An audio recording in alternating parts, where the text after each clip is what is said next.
Okay. So,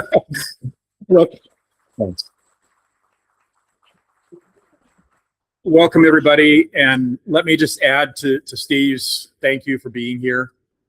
It's always nice to have a full room full of people to talk to, and I've certainly been in cases where two people show up, and that's always a little unnerving. So I'm glad that people are here and that you have an interest. So first thing we're going to do really is talk about a little bit of terminology here, because in our culture, we combine all these things. In our culture, we smush them all together and don't distinguish between them.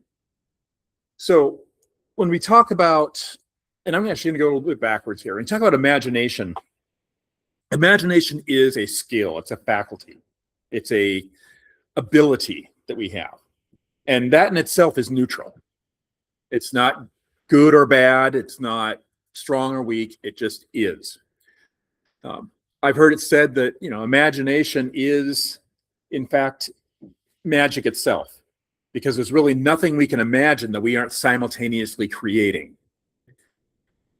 But the rest of the world likes to lump that in with imaginary, and we're going to talk a little bit about how that came to be. But when we hear imaginary in our culture, the first thing we think is fake, false. My head goes back to growing up on Sesame Street when they were teaching you how to use your imagination, but it was things that are imaginary. And so when we get into difficulties with a lot of people and their worldviews on this, because we live in a culture that is very empirical, it's very wedded to the scientific method. And I can tell you, I've had students that they're almost impossible to get this through their heads.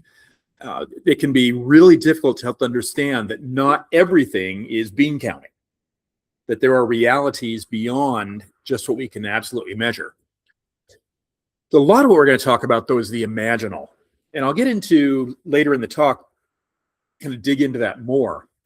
But the imaginal is that field of what we do create by way of our imaginations. And unlike what the culture believes about imaginary, the imaginal is real. And it is the piece that allows us to use the imagination as an engine of magic. So the imagination, as I said, it's a faculty. It's a faculty that receives, stores, combines, and presents images to the mind. It's a bridge between sensation, intellect, devotion, and ritual. And of course, it goes across all traditions, but it's both treasured and feared. Largely feared in today's world. Our political climate right now, imagination is deeply feared. So the whole idea goes back to the Greek word fantasia, which means to appear, to shine, or that which comes into view. And of course, that's what we get our word fantasy from. And again, fantasy is something that today we think of as unreal. But that's not really the root of the word. In fact, if you go into a lot of Jung's writings, he'll talk about our fantasies. And it doesn't mean things that we're making up. It means things that come forward for us in images. And again, I'll expand on that a little bit later. For Aristotle, the imagination fit exactly halfway between sensory perception and intellectual thought. What that means is we cannot think without imagination, without images. As I'm speaking to you, everything I am saying to you is conjuring up an image in your mind. And even the words themselves are images. That's something we lose sight of because we're so used to reading, so used to hearing words, that we don't realize that words are blots of ink on paper. In and of themselves, they are meaningless. They are images that we have agreed to interpret in a certain way. So everything that we are able to sense or to perceive has to be through the use of imagery. Plato took this a little further, and he said it's a combination of true sensory perception and false judgment, or a shadow. You may be familiar with his allegory of the cave, and in which you have a bunch of people, they're sitting in chains, they've never been allowed outside the cave, and they're watching a shadow play that's being projected on to the cave wall in front of them. Basically, there's somebody back behind them somewhere with a fire, and there's people in front, and they're casting a shadow. Well, these people don't know any better, so they think they are seeing the real world. They believe they're seeing reality when it's all just a performance.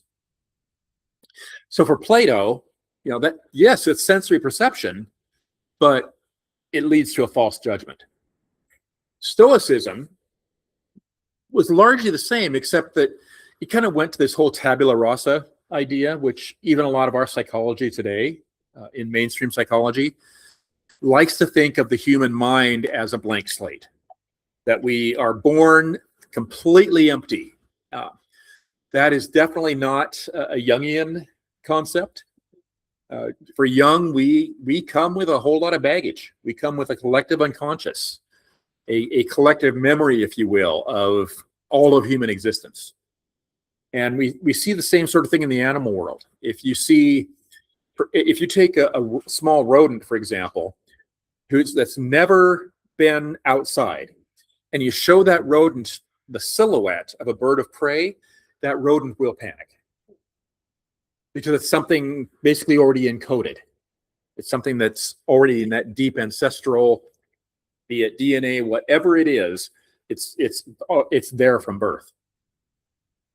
So, Stoicism didn't follow that. Stoicism had this idea that we had a blank slate, that all of it was whatever we choose to impose, and therefore it can be highly deceptive.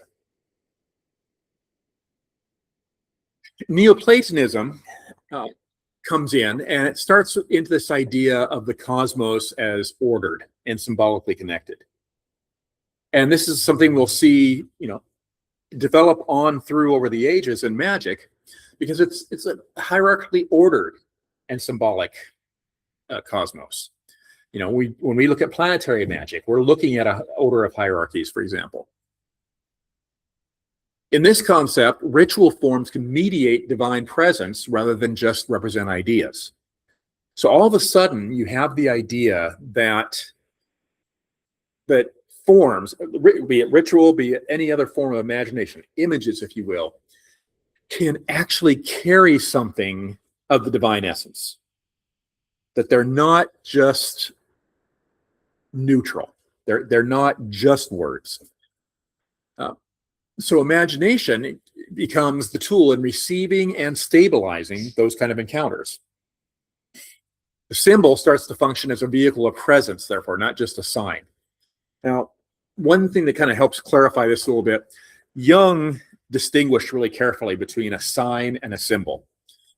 If you're driving down the road and you come to a red octagon with letters in it, you know immediately what to do.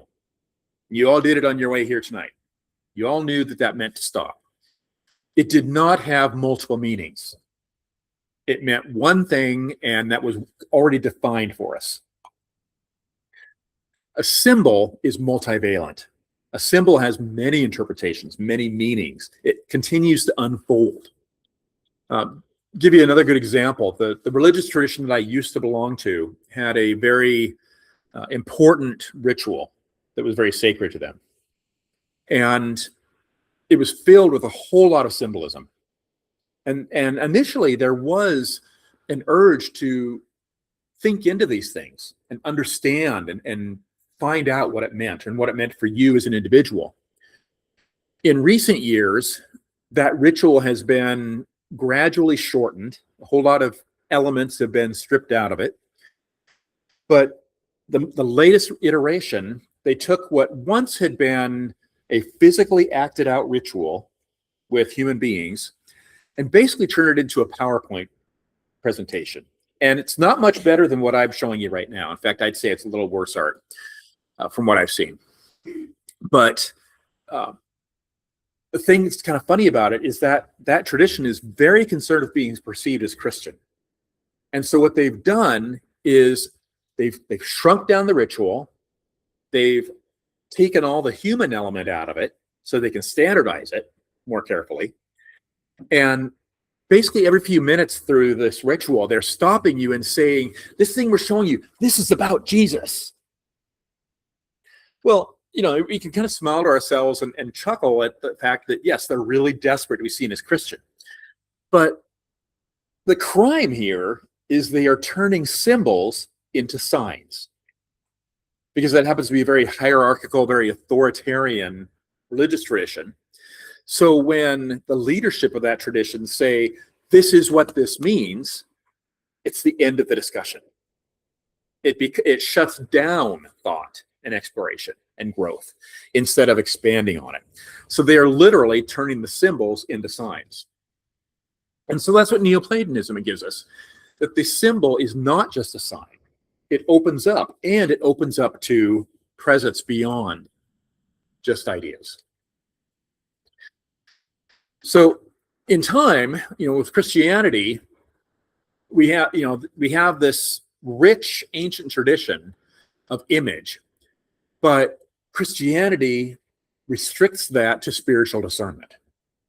Christianity comes in and puts guardrails on it, if you will, and decides, again, going back to some of the very early, like Platonic idea, is, wow, this could be all deceptive. And so we have to be very careful in determining whether or not this is genuine. So instead of the broad imagination and creativity, these mental images are trained and used to assist in meditation and recollection. They are seeing it. The same images can help us to focus, but they can also be temptations, pornography. So in Christianity, in this early Christian stage, imagination doesn't disappear, but it's contested spiritually. It is always subjected to the spiritual guidelines and concepts and ideas of the prevailing religion. Like a lot of things, Arabic culture, on the other hand, starts to get things right, where Christian church influence in Europe is shutting things down. So in Arabic philosophy, you start getting this unfolding of parsing out what imagination is. Compositive imagination, our ability to put ideas together and reach new conclusions and new ideas.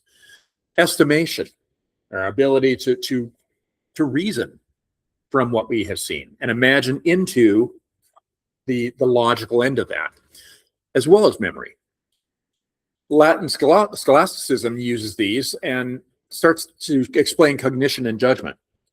And again, this is something that prevails even in mainstream psychology today. I've many times taught introductory psychology students a course in learning and cognition. And it's very much these ideas. It's this sort of parsing out. It's this sort of, what's the function? How is it working? How do we think it works? And honestly, when it comes to cognition and such, it's a whole lot more how do we think it works than it is how does it work? Because again, it's not something you can fully measure. So medieval Europe takes these ideas and they begin to develop a sophisticated psychology of image processing, of what to do with images and imagination. Imagination becomes part of medieval psychology, but again, the Christian piety is trained on image-based contemplation. So we have the development of icons, for example. We have the image of the cross or the crucifix.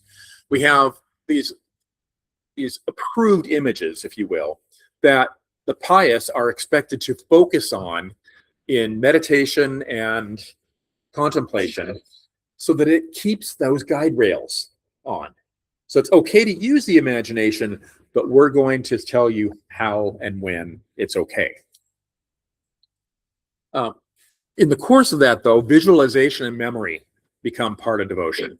And so Ars Notoria, which I'm pretty sure Steve has copies of here, The Ars Notoria becomes a tool because it blurs prayer and ritual technique. It becomes the contemplation of divine signs and names and words, and becomes a tool to aid in the memory. So with Ficino, we start more to recognize something that you and I like to think of as magic. Ficino takes all these earlier ideas and comes up with, phrases them and combines them as natural magic. Now, you may or may not know, later on, particularly in the Catholic Church, you're going to see natural magic as opposed to black magic, or whatever label they choose to put. The label varies. Natural magic is often okay because it's things like herbalism. It's things like understanding correspondences. And so all of it from that perspective is contemplating the works of God, if you will, and ends up being, within those guardrails. Whereas unnatural magic is very much a different thing. But Ficino takes imagination as a principal magical faculty operating through spiritus. And spiritus is a little bit of a nebulous idea. It shows up, though, later, Eliphas Levi, for example. It is a divine energy or substance running through all things. So again, something that we can't measure, but his idea is that this is the vehicle by which imagination happens. Jung would look at that and say, oh, this is the collective unconscious at work, because it is that interconnected psyche operating throughout the cosmos, actually. But because of Ficino, we have images, we have talismans appearing, we have songs, and then we have correspondences that aim at cosmic attunement. So this is where we start getting ideas of, okay, here's what Mars represents, and here are the colors that connect with Mars. Here are the metals that connect with Mars. All these ideas begin to be developed and traditions are created. So this is really coming through Ficino. It's how do we take the works of God, if you will, because it is always in that context, and work with those, transform them into the kind of work that we are doing as pious Christians. From there, we get into Agrippa. And, if you've had a chance to read at all in Agrippa's 3 books of occult philosophy, all kinds of very detailed, drawn-out correspondences occur. You'll get into, what color of dog is going to repel chickens. And, it gets very, very detailed. But he's bringing these ideas together that have really had their origin earlier. And he's cataloging. It's a tradition that continues on. Francis Barrett later will take Agrippa and others, and he'll catalog again when he produces the Magus. So in Agrippa, you have this idea of images and correspondences that are all part of transcending. And you have theurgy. You have the idea of, again, interacting with the power of God, becoming like God in a sense. But that is done in Agrippa by means of images. And so, again, he picks up on the idea of the talismans. He picks up on sigils, the creation of images that are entirely new in order to connect with these various powers and energies. Paracelsian currents at the same time start connecting this all to healing and astral influence. So we start seeing traditions that are linking astrology and Kabbalah and other ideas to the healing of the human body. And, that continues on. Paracelsus is seen as the great physician as well as the magician. So the 16th century takes imagination and it expands it into a productive magical faculty. It becomes very operational, where before it was sort of heady, up in the clouds contemplation. the Reformation comes, and this is where our current problems start. If you ask me my humble opinion, right? The Reformation attacks sacred image use as idolatrous. You've heard stories of iconoclasm, of them actually going to Catholic churches and breaking up statues, not only statues inside, but actually, defacing the outside of churches that have had these beautiful carvings and such. They bring pressure against public visual mediation and image-assisted devotion. So, because they're saying, well, if you're using this figure of Mary to help you contemplate, then you are engaging in idolatry. It's a very strict reading, if you will, of Exodus. Very, very strict.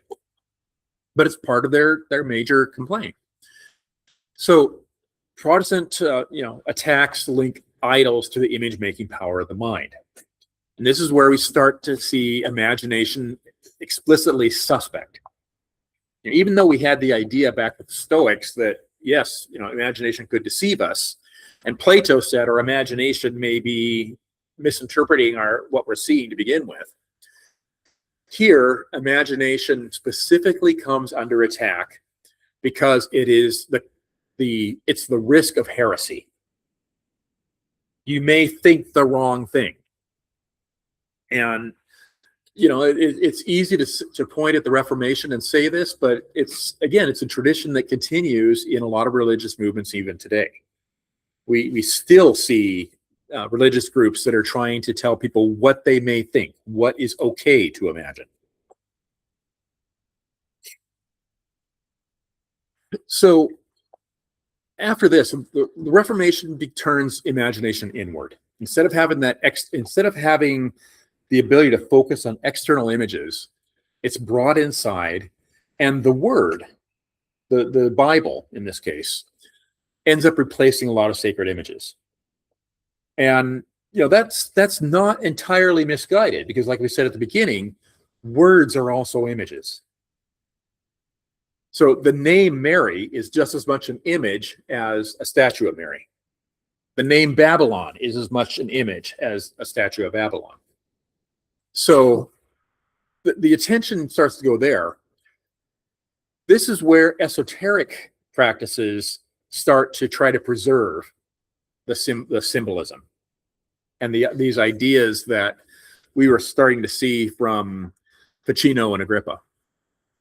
And so this begins to come out, and in saying this here, I'm not saying theosophy as in Blavatsky. She's going to come obviously a whole lot later. But some of these principal ideas that are about the inward person, that are about contemplation, begin to show up. And particularly, they show up in Rosicrucianism. Because Rosicrucianism takes that ritual vision, that ritual wisdom that's inside, and preserves it. So as we see Rosicrucianism emerge, this becomes sort of the go-to. And we'll see a lot of magicians as time goes forward that'll claim themselves part of a Rosicrucian brotherhood, legitimately or not. Because this has become the distinction. This has become the way in which we say, okay, magicians are going to work with these images. We're not restricting ourselves to contemplation specifically of the Word of God. So where that began, where we saw the Reformation beginning to begin to be suspicious of imagination, the Enlightenment takes another tack on it and begins to pressure against magical and revisionary claims. This is where we're starting to really become the empirical society that we have today. This is where the scientific method starts to really kick in as the way of obtaining knowledge. And, this has stuck. I know people today who literally think that way, that's the only way to achieve knowledge. And like I said, I teach students, I teach research to psychology students. And because of the sort of topic areas that I work with, it's usually what we call qualitative research. And that's about what it is to be human. It's based in stories and experience, not in surveys and statistics. And I inevitably have students, usually a mid-20s male student, it seems to be the pattern, that cannot wrap their head around the idea that there are other ways of knowing, other ways of understanding, that the intuition can be every bit as much a way of discovering truth as the scientific method. So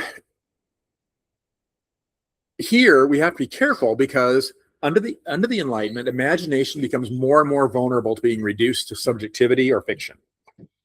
Everything becomes unverified personal gnosis. Everything is UPG, and we can't trust it. Or everything is fiction. This is where imagination becomes untrustworthy as a way of understanding. Because all of a sudden, anything from imagination is imaginary and therefore false. So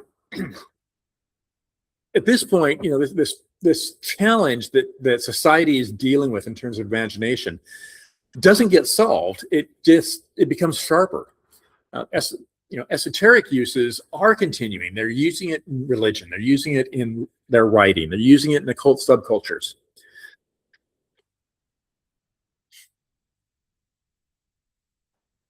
So where we start to see the tide turn a little bit, or at least in terms of magic, is romanticism. Because romanticism, again, looks at imagination as having dignity, as being creative, and as unfolding and explaining the world. All of a sudden, imagination is, again, an organ of perception instead of entertainment. So imagination becomes a source of symbolic truth rather than just illusion. And again, this is not something that prevails in our culture even today. And you'll see people use the word romanticism or romantic specifically to refer to things that are trivial or unserious. But that is the movement of romanticism, is to begin to respect the imagination again. This starts to lay an atmosphere for an occult revival. It starts to take the older image theories and also bring in esoteric modern symbolism, and begins to dive into these things and work with them again in ways that have been largely ignored. So 19th century occultism inherits the correspondences of the Renaissance. It also, though, at the same time, takes this inward focus of Protestantism and the Romantic imagination and begins to put all this in the pot. It all gets stirred up. It becomes a new way to engage with the imagination. It's also a very old way, but it's a different perception than the world is gaining at this time. Imagination specifically becomes trainable, so we can engage in concentration and visionary work.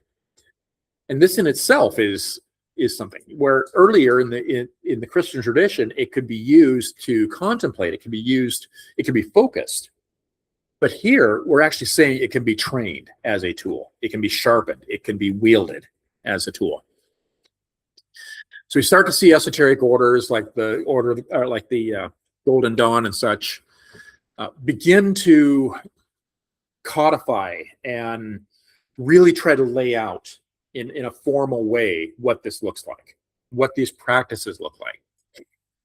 So again, this is synthesis. This is not something new altogether. This is taking the entire history of imagination and a little bit of a best of, you might say, because it's not that any of the ideas that we've talked about so far are entirely bad. They all have their strengths and weaknesses, and esotericism begins to bring these together and think through them in careful ways. So, like I said, lodge magic, such as the Golden Dawn, begins to formalize through visualization and symbolic correspondences. We end up getting path working. We end up getting very specific rituals of how to use imagination.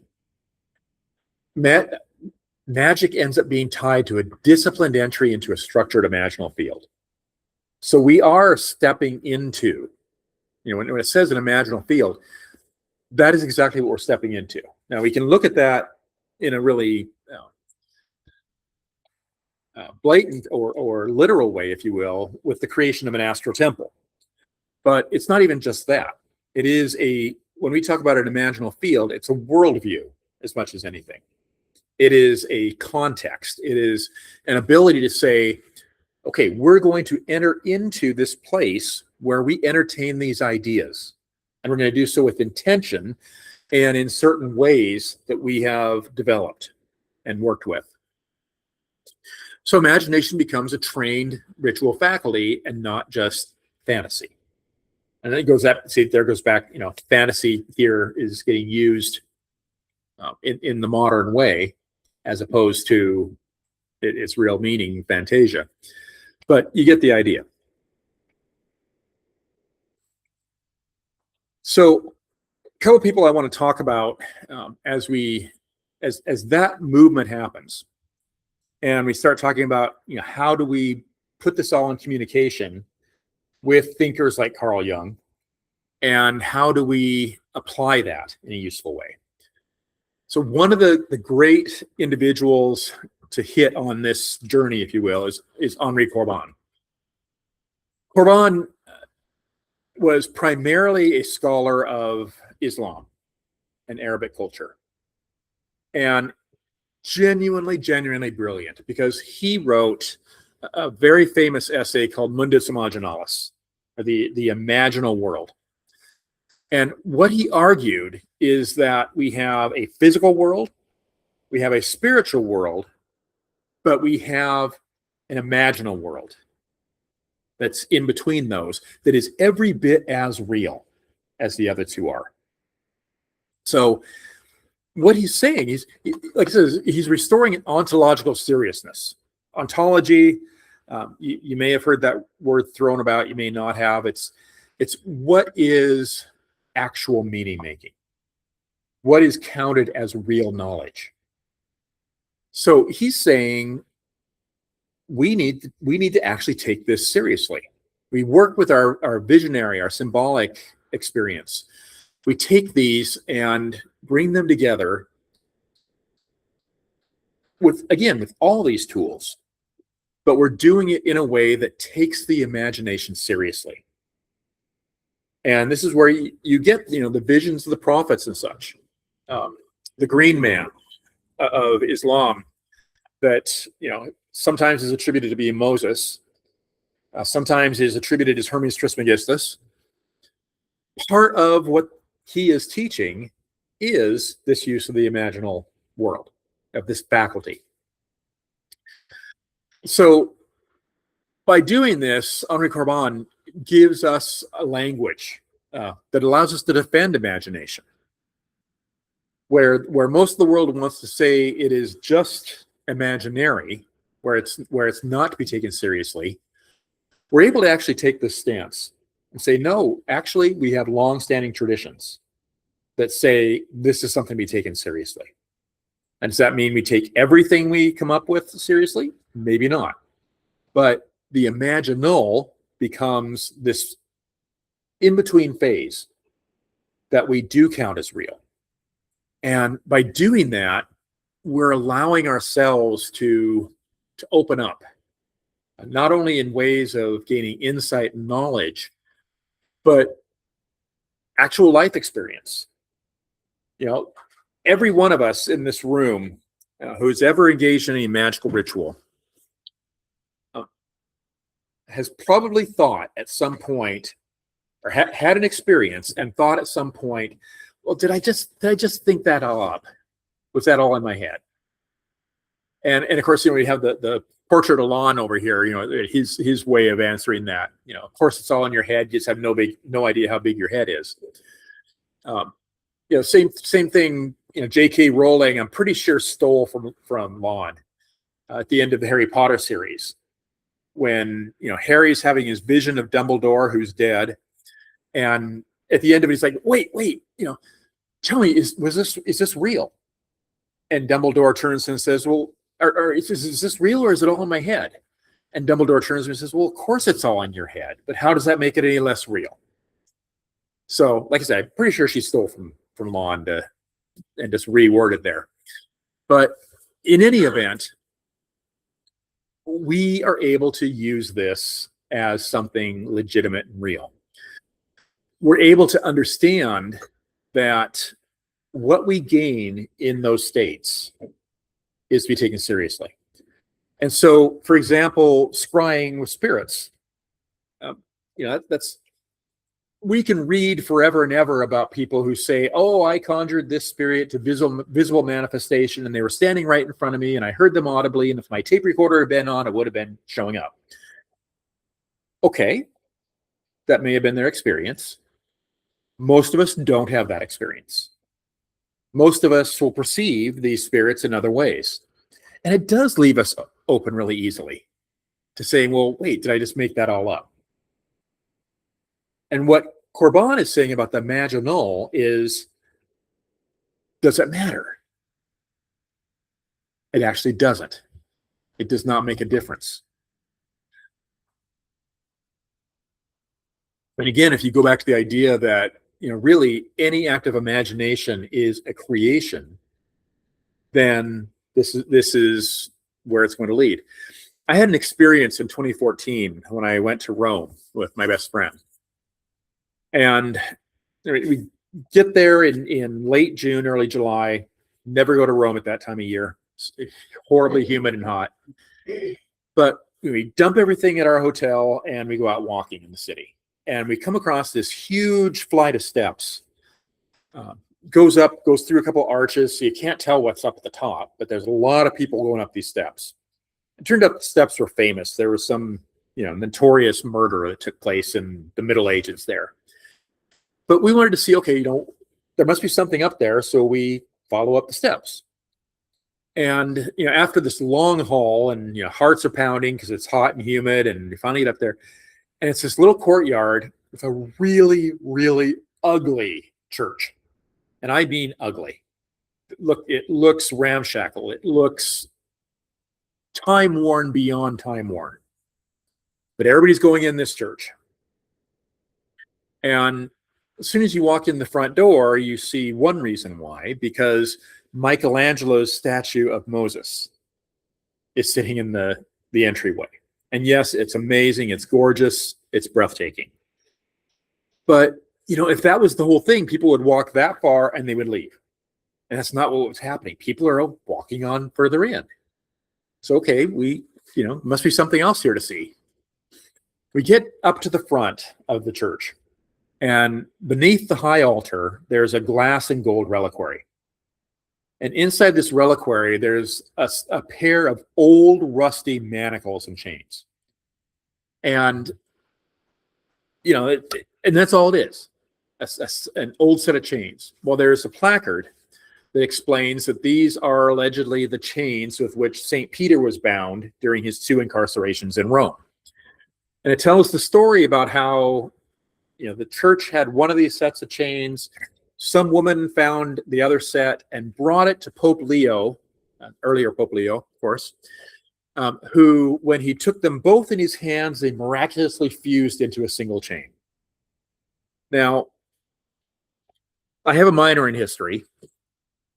My bullshit meter kind of goes off the charts at a story like that.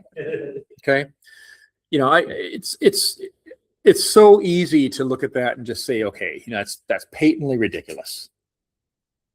Then I turned my attention to the reliquary and actually looked at it, and I'll never forget the intense sense of power that I felt in looking at these chains.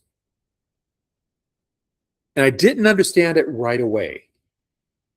But after a while, in contemplating that experience and how strange it seemed, I realized that the power associated with those chains had absolutely nothing to do with their literal origin. It just so happens, by the way, these chains have been sitting there since the 4th century, and they were the reason the church was built. It was actually the Basilica of St. Peter in chains, in Italian, which I don't speak. So there you go. We didn't guess. We didn't guess at the door.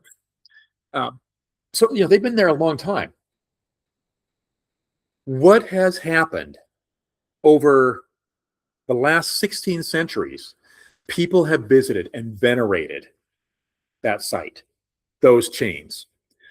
I just played with numbers a little bit, and something on the order of 15 million people have probably visited, and that's on a conservative end, have visited this church, gone in and focused their attention on these chains, whether they're doing it just as a tourist, whether they're doing it as a pious Catholic, whatever it may be, they are giving attention to them. That energy, that psyche is being poured into them and makes them an object of holiness, makes them numinous. So this is where, a perspective like Corban's comes in useful. Because let's face it, the reality is that history was probably not accurate. And I have come to distinguish between the words true and accurate. I see them as totally different ideas. There was truth in that place and location and that object, regardless of the complete lack of accuracy. And it continues to draw people today. So Jung is drawing from all of these traditions, including Henri Corbin, for that matter, in his way of dealing with psyche and his theories. One of the ground level things he says out of anything, everything of which we are conscious is an image. Remember what I said earlier about even, words and letters on a page are images? And that image is psyche. So Jung also said psyche is not in us. We are in psyche. So he's really drawing back, in some ways, even back to Ficino here, saying that there's a cosmic order, if you will, that we are participants in. Now, he's going to explain that as a psychologist and call this the collective unconscious. But he's really playing with some of the same ideas. He develops a practice called active imagination. And again, this is not without its precedents. There are other people doing similar things without codifying it exactly.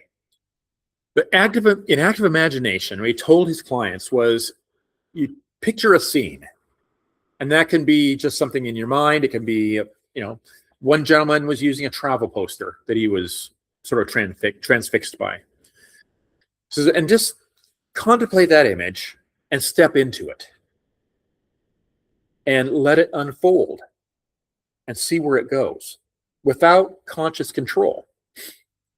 Now, I teach active imagination to students, and at first that's kind of a challenge for a lot of them. But it's an ability, a tool, a function of imagination, a faculty that allows you to simply open up and let the ideas develop. And this is a use of the imaginal. It is a use of the imagination. And what can happen is pretty remarkable. You can have some very intense experiences. The gentleman who was, so captured by this travel poster, when he did that, and it's a picture of mountains and a valley and a bunch of cows. It's not anything profound. But when he did this, his experience in his mind was as if he had gone and followed this path on the other side of the hill and found this shrine. And, he goes on to explain what took place. Reveals certain things about the unconscious. It can be really useful as a psychological tool, but it is also a magical tool, very much so. Because, going back when I talked about, for example, scrying spirits, when we say, did I imagine that? Yes. but that doesn't mean it wasn't real. Because we are using a particular faculty of perception, of the imaginal.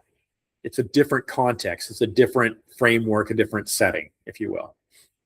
And, many of you have had those experiences that were intensely powerful. For myself, I had, I'm wearing long sleeves, so you can't see my tattoos, but my whole right sleeve here is a group of beings that I encountered when I was being trained in shamanic work.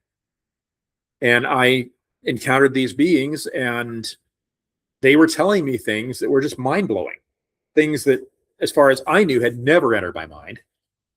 And I was left thinking, okay, I have no good reason to say that these beings objectively exist. And on the other hand, they're telling me things that are, that definitely seem to be coming from the outside of me. And that was something that I, found myself confused about for years. It was actually part of the reason I became involved and interested in Jung, because Jung actually laid a foundation and a context for that made sense. So symbolic and visionary experience can be seen through psychology as well as metaphysics. When we see people argue about spirit contact, for example, they'll say, well, there's a spirit model and there's a psychological model. And we want to argue over those. There are other models as well, but those are the two that get the most attention. And we see magicians that want to argue about these, and the answer isn't one or the other. It's yes. Because the reality is, I can't even encounter any of you in this room without my own psychological lens. Every experience we have, every encounter we have is a blend of reality, if you will, or agreed reality, and our own psyche. So for Jung, part of how he discovered this is in the creation of what was called the Red Book. You may have heard of that. The Red Book is really a later compilation, because he spent several years, beginning in 1913, allowing these images that came to mind to unfold, because they were plaguing him enough that he started to kind of wonder about his own well-being. And he decided that the only thing he could do is let them go where they were going to go and see what happened. He took a risk, if you will. And, several black notebooks that are now called the Black Books, they've just recently been published, were compiled in that. Later on, he takes, sort of a best of, to follow certain themes and creates the Red Book. But interestingly enough, one of the big ideas in the Red Book happens to be magic. And there's this whole episode where Jung has come in contact with a feminine being that he calls his soul. And soul is challenging him in a number of ways. And she says, if I go into the depths, will you accept anything I bring forward to you? And because he's doing this experiment, because he's just going all in, he says, sure, who am I to say no? She dives into the depths and brings forward, and the list is actually sort of funny to read, because it's things like bottles containing hair and fingernails, and this whole list of items that we now understand to be part of cunning craft. And it's just, in describing those, you say, all of the objects of dark superstition. So telling a little bit of his upper class European bias, right? And then she goes back in and brings forth papyri that have spells written on them, and all the treasures of lost civilizations at a time when the Greek magical papyri had been published into English and other languages, and German were available to him. So he's having these experiences, and he doesn't really know what to do with it, because Jung, from an early age, saw himself as having two sides. He had what he called his personality number one, that was empirical, that wanted to be a scientist, that wanted to know, how does the grass grow? How does this work? And the other side of him that was mystical, what he called his number two personality. And in some ways, Jung's entire life was trying to find the connection, where these met, because they seem to be irreconcilable in so many ways. So Magick becomes a sticking point, and he's pondering this. And so the next day, he goes into another one of these visionary experiences. And he goes out into a village and comes across an old man working in his flower garden. And the man is named Philemon. And Philemon is Jung describes him as a retired magician. And there's this whole conversation about Jung trying to get Philemon to teach him about magic.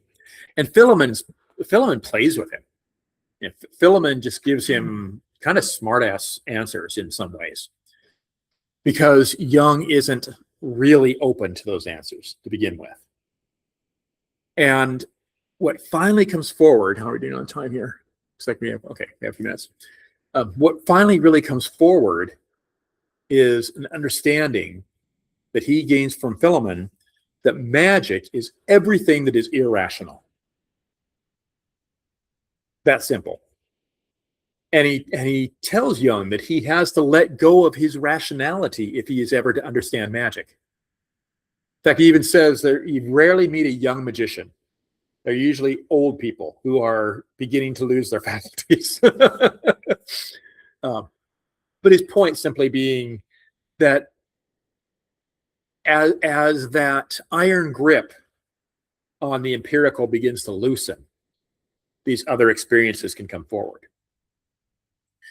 So all in all, the use of imagination in magic is the irrational. It is the imaginal as opposed to the imaginary. It is the engine of creation. It is the basis of creativity. It is, in many ways, what we need to even be human. And so, hopefully tonight I've given, at least an overview of sort of how these ideas have proceeded, where we got where we're at, and what we can take best from it as we go forward in our own practice.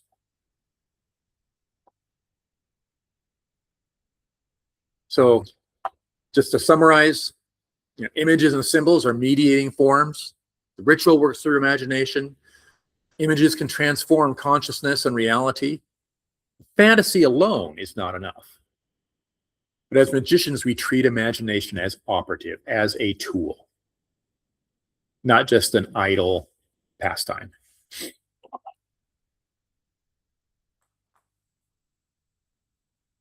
So, all this gets summed up in one statement. Imagination is not the opposite of reality and magic. It's a foundational tool in shaping reality.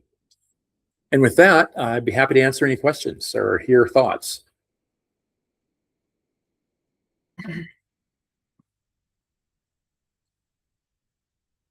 Yes. Sorry. Let's see who it is, but the person right in front of me here. Yes. Hi. Yes. Her point about the empirical and this reconciled. Mm-hmm. How would you? I have this more question. How would you answer the idea that those irreconcilable situations come from other people more than? Because if I think about it, our world loves the empirical. Mm-hmm. Yeah. It's hard, as you touched on, hard to imagine. Right. The mystical. Yeah. Like in solitude and in places like this. Mm-hmm. And this was easy to stay open to, Mm-hmm. to dive into. But it's when you start going back, we got to live your day to day. Sure. Yeah. How do you reconcile that? Well, it's a good question. The thing is, all of us have, no matter what personal ideas we all have to reckon with the culture that we've been raised in, the ideas.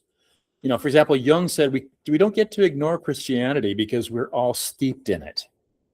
Even if we were never Christian, we are in a very Christian culture. So you can't just dismiss it. You have to deal with it somehow. And I would say this is, what you're asking is largely the same, because we are raised in a very empirical culture, particularly here in the West. And so we are bucking against that as magicians. That's kind of a job requirement, if you will. It's a foundational need in order to engage these things. And so, the truth is we are never going to convince those who want to cling to that empirical worldview. Our focus has to be more internal, has to be, sometimes between ourselves. Obviously, we can share between ourselves. But if you ever notice, even sharing with another magician sometimes can be a problem. There are times when we might share an experience we had. I think this is part of the reason why, one of the gifts of the magician is silence. There are times when we might share an experience we have, even with another magician, and we think we'll get it. And either they don't quite get it, or even, as we've tried to put it into words, it doesn't, we don't hear it ourselves quite right. And we begin to doubt and question our own experience. So this becomes very interior by necessity. But yeah, we are continually having to buck against the waters we've been raised in. And really all we can do is accept that. We simply accept that, okay, this is the context I've been raised in. And here is another ontological tool that I am choosing to also engage deliberately. Does that help at all? Great. Yes. How do you deal with, okay, you mentioned intuition versus science, and like with the science happening right now in this world, how do you deal with your intuition versus science? Well, the funny secret in all of it is how much science is based on intuition. How much is paid for? Yes. When I was in Peru, I had a chance to tour one particular sacred site. What we would call a temple, but they don't call them that. They're not set apart that way there. But a ritual site, and there were individuals, archaeologists working on the site who were very involved in the cultural magic, if you will. And as one of them was leaving the site one day, in the rearview mirror, he saw a woman in very ornate clothing, lots of gold, standing at a particular point up on this mound that they were excavating. And so the next day he went where that was. And that led to the discovery of what has been called the Lady of Cow. Her grave, I used to say it might compare to King Tut. And now that I've seen all of King Tut's works, no, not even close. But it is a stunning collection of grave goods. And her mummy is all tattooed up and down the arms with spiders. She's, from anything they can tell, she was a ruler of some sort.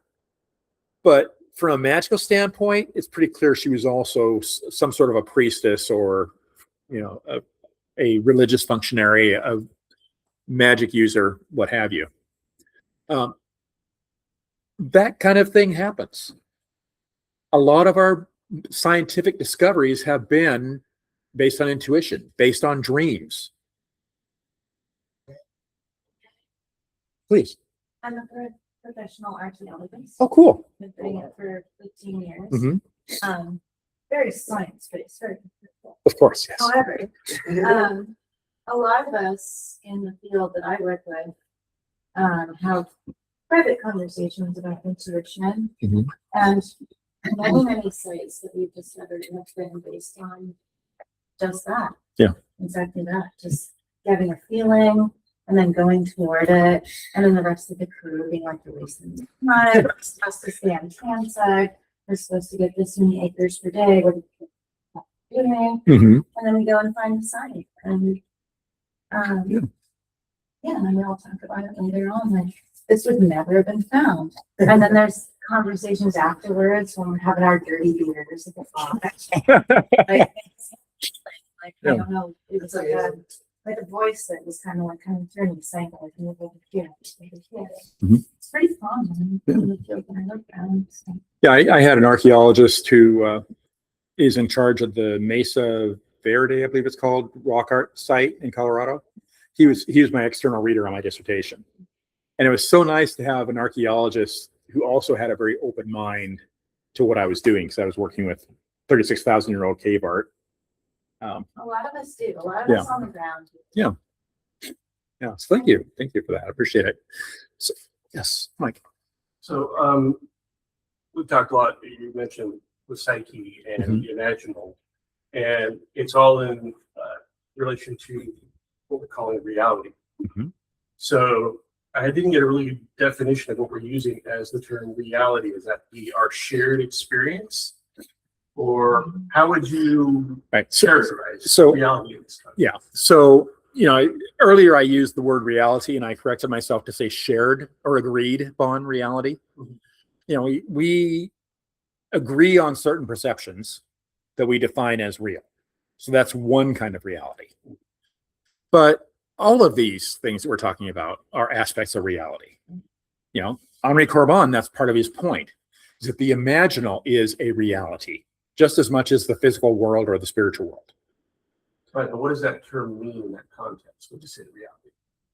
Is that like the way my personal experience of the world versus your personal experience of the world? Because those can vary.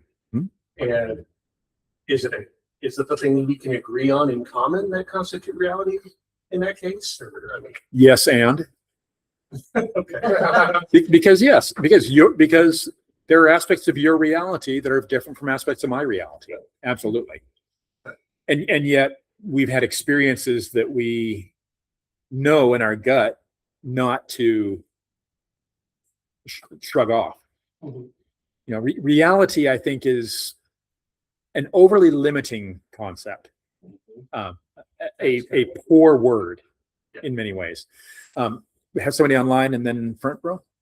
Online, in a world that seems more and more intent on crushing imagination, magic, and free thought, how do you see imagination playing a part in our future and the youth in particular? Great question. I happen to teach, I'm an assistant professor at Pacifica Graduate Institute in the depth psychology and creativity program. And so these kind of questions are very present in the work that I do. And the reality there, my experience is that we may be a little overwrought about the decline of imagination and creativity. That we may be, in fact, hearing a story of that we're buying into. And one of the, one aspect of that that's very current, of course, is AI. And it's funny, Steve commented to me that somebody on Instagram took exception to the fact that I created a flyer for this class that was using AI. And by the way, I also used AI in making every slide because I am not especially artistic and I want to have something that you can all read clearly. So we see a lot of conversation, and in fact, I have colleagues who take AI, for example, and want to completely divorce that from imagination and creativity. They say, oh, well, that's, they jump on the artificial there instead of the intelligence, and are so wrapped up in fighting against that. And there are certainly concerns that we want to be aware of there. But at the same time, we have to realize that every generation, we have had people coming up with new ideas and technologies that freaked everybody else out. What's that? Photoshop. Yes, yeah, Photoshop. But I'm going to take it further back because somewhere we had ancestors sitting around a fire, bitching and moaning about how this fancy writing thing the kids were coming up with was going to destroy the world. Right. And in some ways, it did. It did change everything. So yes, we're going to see changes, but rather than taking that as a death knell of imagination and creativity, we can learn to engage with it.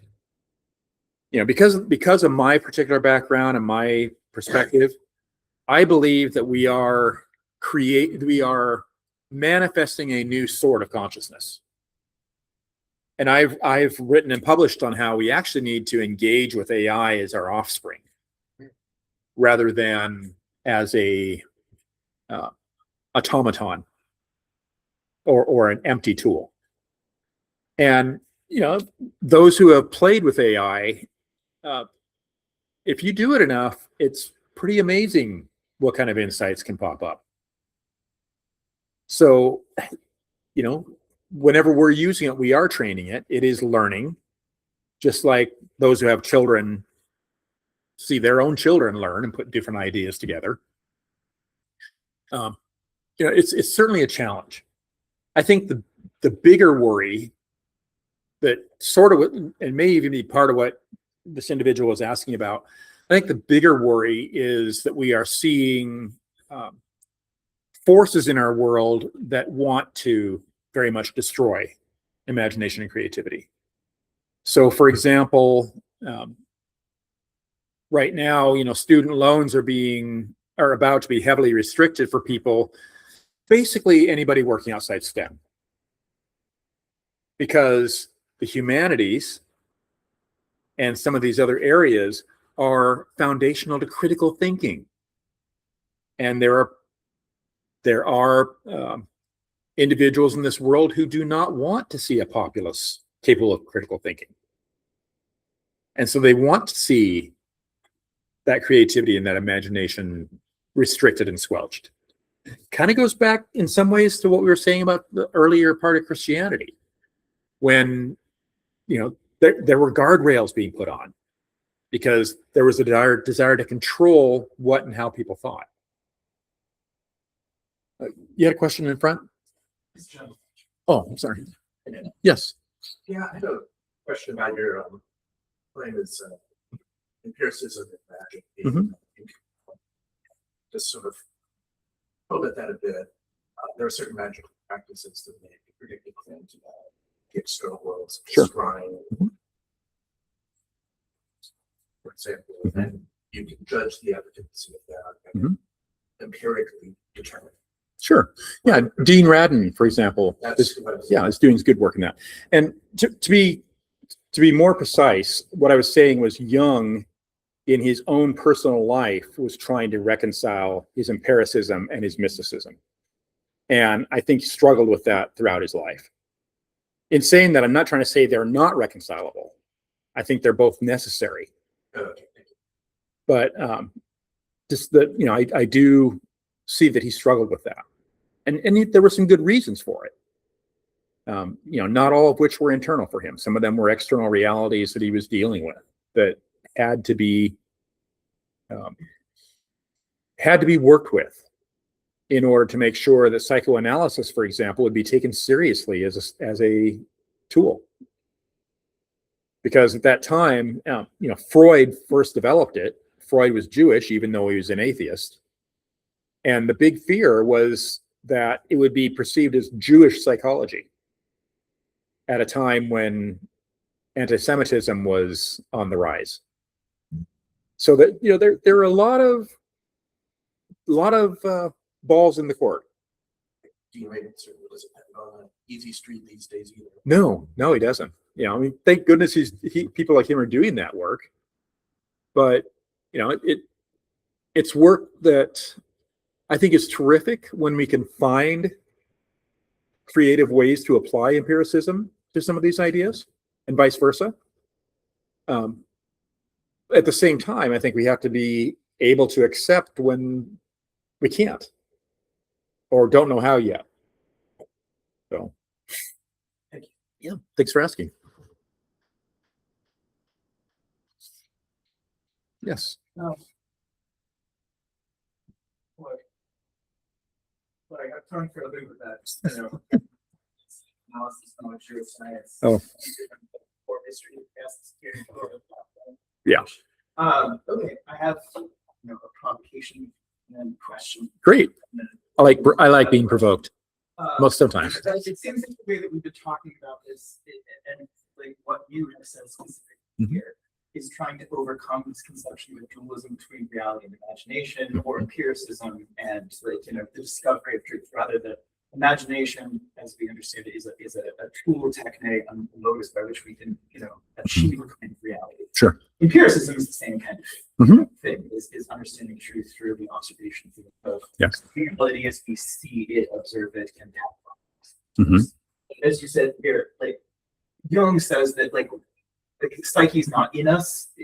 We are in psyche, which is the confusing part of the depth analysis. It's that we exist in this. And if we look at this and the cards on the table, I'm not a Jungian, but I spent a lot of time for Lacan. Okay. Specifically. Okay. So, Great. thinking about this is that we come to truth in dreams or through analysis of the real, because we're already thrown into symbolic orders. And so when we have dreams or when we have these imaginary experiences, we are experiencing the real, or rather that excess that is beyond the truth that we experience in the real world, but it already exists within the confines of different kinds of structures of meaning and all of those things. Absolutely. That already exist, right? So Absolutely. Culturally determined. Yeah. We see this. Jung gets these. Yeah. He sees this woman. She brings up the things. She brings up the things that are part of the popular consciousness, the zeitgeist at the time, that all have meaning. It's not that they lack that. Right. Right. So I think what's important there is that we recognize that there is the dualism is the problem, and the dualism is the thing that we potentially inherit from Protestantism, which is why we can't have nice things. No, you're absolutely right, and this is why Jung talks, well, particularly in the context of dreams. As he brought dreams up, Jung would work with personal associations, and then cultural, or collective associations, because we have a personal unconscious, and there's a collective unconscious, and both of those are operational in terms of dreams and such. Joseph Henderson, a post-Jungian scholar, came up with what he called cultural consciousness, which is something that's been very much accepted, because, like you said, some of these things are very culture specific, but are also cultural realities. And yes, it is the symbol set that we inherit that allows these things to come forward for us. The other question. Sure. Talk about this watch Magick, the imagination, and I'm just wondering if you have any connection in transcendental meditation, or, for example, unbroken traditions of imagination. Because when we talked about truth as we understand it, the imaginary is real. When you do visionary meditation, something like the Vajrayana, you are imagining yourself standing as deity, right? Yes. It's not just a vision that is external to you. You become the thing. You become the deity. You become the divine. You make the offerings. You go through an entire, call it a narrative journey or something like that in your mind, where you chop your body up and you offer it to the demons, those that oppose you, all of those things. So, that seems like an unbroken tradition of imagination that might be worthwhile to look and do comparisons to here. Absolutely. So I encourage us all to do that. I think that a good portion, if you look kind of historically, at least the modern lodge tradition, dilemma, and those kind of things, you have to look for lots of, some of it is absolutely, yeah. So I think that there's so much touching there with that. I was curious what you thought about that. Well, I will say I have a bias. Yes. I'm not a huge fan of lodge magic. Okay, you'll need to. Many people are. But Many people are. Great. Honestly, I'm personally way more inspired by the earlier 19th century, when they were trying to cobble things together and rediscover the documents and sort things out and figure them out. That to me is so much more interesting. But yeah, you know, the fact is there are traditions all throughout the world that we can draw from. And you're right, you know, some of these later traditions have drawn from others to build what they have built. That's going to be natural in a world that's increasingly connected. And the hope is that we get beyond our Western blinders, quite honestly, and start paying more attention to what other cultures have to offer us. One last. No worries. I like the trajectory and history that you provide from those unprecedented culture to then the Reformation or the modern period, the Titans, the Vikings. All of which is admittedly oversimplified, but I was thinking this in terms of like Protestants' attack on like, you know, the false image of the idol is like grounded in this conception of that there's an immediacy, right? That God is in the world instead of. So we don't have to imagine the thing. You don't need the spells or the smells, the bells, the image, those kind of things. God is already there. Some sort of puritanical thing, which is definitely boring unless you're actually celebrating the material, which they seems not to want to do. But that also doesn't away with duality, and it seems that like the Enlightenment provides it like reintroduces into this idea. It separates this like, from the empirical and the subjective, right? But I think that the power of the subjective is we're subject to all of those things we talked about before, and all of those structures, and that gives us as much truth or opportunity for truth as the others. So, yeah. I mean, I think we are each of us individually and as a culture rediscovering a lot of this. And that's a task that is left to each of us because of what we've inherited. But it sure makes life more fun. thank you. Thank you. Any other thoughts, questions? Okay. All right. Thank you so much, everybody.